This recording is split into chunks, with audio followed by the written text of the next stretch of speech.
I can't. It's so funny to say that to me. It's just, it gets me every time. The next thing we can talk about, you can open this one, is the Nintendo Switch 2 edition of games. So they, I don't know if you were on the internet after the Switch 2 Direct, but the bombshell is that they accidentally leaked Yoshi's Woolly World for a Switch release. Have you seen this? No. Do you care? This is I do. fucking Yeah, sure. stupid. Let's do it. I mean, I've seen a lot of, I think 3 different messages of people like, dude, look, it's Yoshi's Woolly World, like in the corner of the screen when all the box arts are going by. That's weird. I don't know if they're trolling or what. Who the fuck cares? Yeah. Shut up. Yeah. Oh, cool. It's the game that Nintendo used as an excuse to learn how to use Unreal Engine. Cool. That's Yeah, what so it was. they're making Switch 2 versions for a bunch of Switch 1 games, starting with Mario Party Jamboree. Have you played Mario Party Jamboree? Haven't. Me either. Yeah. Nope. Didn't. Honestly, it looks interesting. I might get the Switch 2 version. I was They're already adding a lot of interested in the stuff. one. Yeah. Yeah, Here's the thing. Kind of pricey for some of these. 20 yeah. bucks is a little steep for a game I already own. And, you know, it's free on PS5 for most games to just get the better version.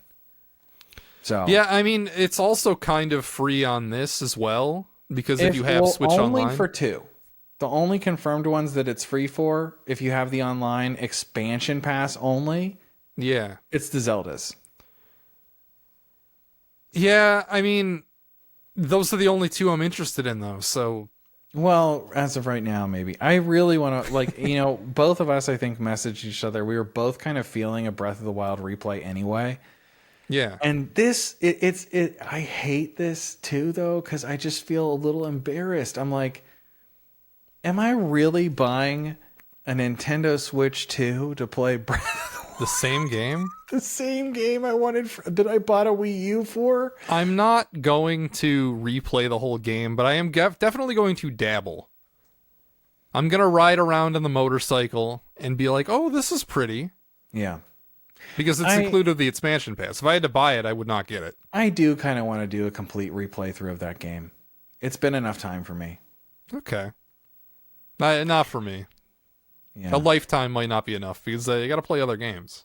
I mean, me too. Me too. But it's kind of like, I don't know, at least the beginning parts of that game. Not like every shrine or anything. Anyway, since I don't own Jamboree, I think I'm going to buy it physically for Switch 2. I think I'm just going to get it. Yeah. Yeah, I think this is me taking the plunge. Because it's not like paying for an upgrade, it's just like a whole new game to me. Yeah. It's like a Switch 2 game. So I'm fine with that. Yeah, you know, I was speaking with a friend, and he was, one of the most exciting things for him of this was he was like, oh, Scarlet and Violet might actually be good now. Oh, right. They did kind of squeeze that in. They're like, yeah, these games, you can play it on Switch 2 and it'll have a bit of a performance boost.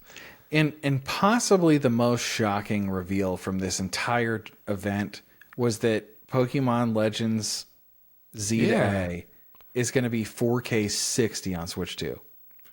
Yeah, they showed like 5 seconds and it looked so much better than the footage we saw in the Pokemon event. It was just like, is this what Game Freak needs? Just a lot more power because they can't really work with low power.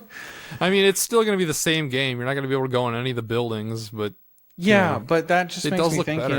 I know a lot of people who really appreciated Scarlet and Violet. They just thought that the performance was in Poppin was so distractingly terrible that they couldn't get into it.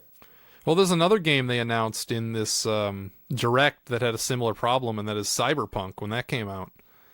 It was, by all reports, it was unplayable on the PS4, but I got it on PS5 and I had no issues. Okay. It was completely fine. Yeah. I think this is a cool idea. I think it's kind of like, a good thing to talk about, I guess. I think they spent maybe a little too long showing me games that I own and have already beaten multiple times. Yeah. But, it is what it is. It's cool that Metroid's getting a Switch 2 version with mouse controls. Do you think you're going to use mouse controls in this game? No. Yeah, I don't think there's any Not way gonna I use would mouse either. controls personally for Metroid because Metroid's not like a real shooter. It's an exploration game. Agreed. And there's lock on usually anyway, so like come on. But the most exciting thing about the enhanced version is the frame rate to me. I mean, a game like that at 120 is on a Nintendo system is a treat. And it takes me back to that time because like when Metroid Prime 1 came out, it was kind of like it looked unbelievably good for the time. Yeah, for a GameCube game, it looks incredible. Still does. And so I think it's really, really cool that Metroid is kind of keeping up that legacy here. Like I think this is going to be a gorgeous game. And it's another one of those things I do have to kind of remind myself, this is the game. Maybe they shouldn't have talked about it. Maybe they should have saved it for this. I am sad it still didn't get a real trailer. You know? Yeah, all they did was show Samus dinking around in the same opening area they already showed. Yeah, that game deserves a real trailer, and also no release date for that game. That might not. It's not a launch title, I don't think. It's not.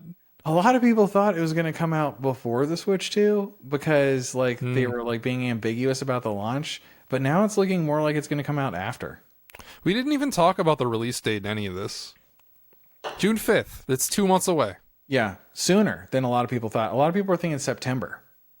Really? Oh, I didn't know that. I thought everybody was like summer. That's what the chatter I heard. I guess we were following different sources. Yeah, but the chatter for me means Arlo, and he's always like the most pie in the sky optimist, so that's why. Okay, yeah. I haven't been listening to as much Arlo these days.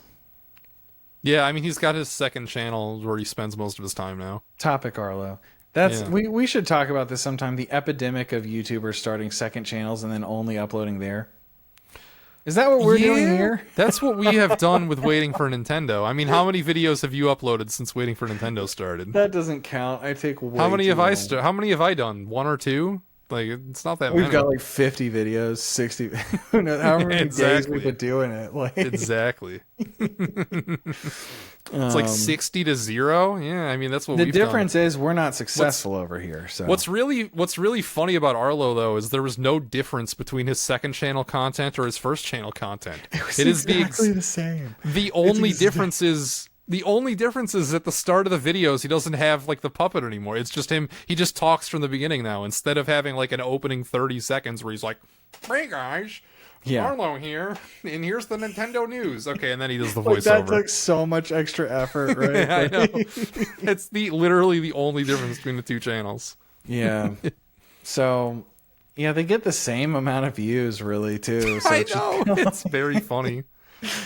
we should talk. Yeah. Well, actually, was this the end of it anyway? We were just talking about that. I don't know if I have anything else to say. We were talking about Switch 2 additions to Switch 1 games. Yeah, that's what we're talking about. That was the topic. Do you have anything else to add for that? They showed a Kirby. There's like DLC or something for it. I'm looking at, and I think I don't have anything else to add. Did you play Kirby in the Forgotten Land? Yeah, it rocked. Okay. Oh, you liked it a lot? Okay. Was it in your top 12 I wouldn't Switch? I wouldn't say a lot. Here's what I'll say about it. It did a really good job, and it wasn't the easiest thing in the world, like almost every other Kirby. And there was a nice variety. The power-ups were a lot of fun. Unlocking them was a lot of fun. The visuals were great. The music was great. But it's like, it didn't make my top Switch games for a reason. Yeah. It wasn't like amazing. It has some really cute mini games though. Like it's a very cute game, and it's like if you're a Switch owner, it's up there on the worth owning. Okay. Generically, like almost anyone could have fun with that game. Do you think you're gonna come back for this like new levels? I don't think so. I know that one has a little bit more going on. It's like, wow, new levels, but I'm not like, I would have to kind of like, I would maybe do that if I decided I wanted to do a complete replay. Okay.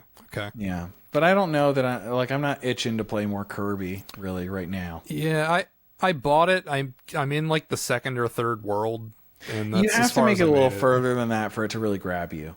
Okay, yeah, I was gonna say it didn't just grab me. I was bouncing off of it. The thing that pulled me back in was playing with Sakina. So I remember being very surprised at how going 3D didn't really change anything.